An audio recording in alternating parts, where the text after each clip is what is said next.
એ પૂછો, તમારી પર્સનલ ઓળખાણ આપ્યા વગર પૂછજો.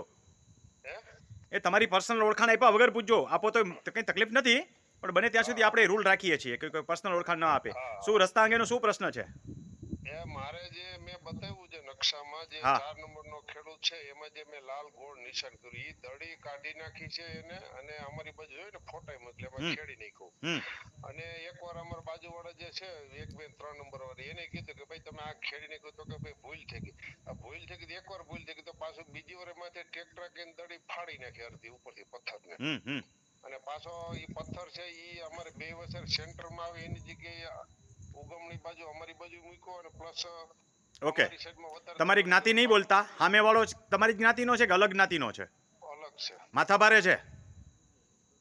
હવે માથાભારે તો નથી, પણ અમુક નાઈટ પ્રમાણે અપલક્ષણ તો હોય જ. બીજા બરોબર છે. તો તમે પોલીસ કેસે કરી શકો, મામકોર્ટમાં ફરિયાદી દાખલ કરી શકો, અને BNS ના નવા કાયદા પ્રમાણે પણ ફરિયાદ દાખલ કરી શકો આવા માણસ ઉપર.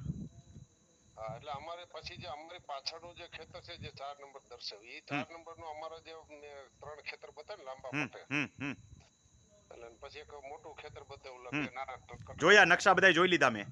હા, તો એમાં જે ઈ જે અમારી પાછળનું ખેતર છે ને ઈ ખેતરનો રસ્તો અમારા જે રસ્તો છે ત્યાંથી નથી, એને ઈ બીજા જગ્યાએથી રસ્તો છે. રસ્તો ભલે ગમે ત્યાંથી હોય, અત્યારથી ચાલતા હતા વર્ષોથી કે ચાલતા નહોતા?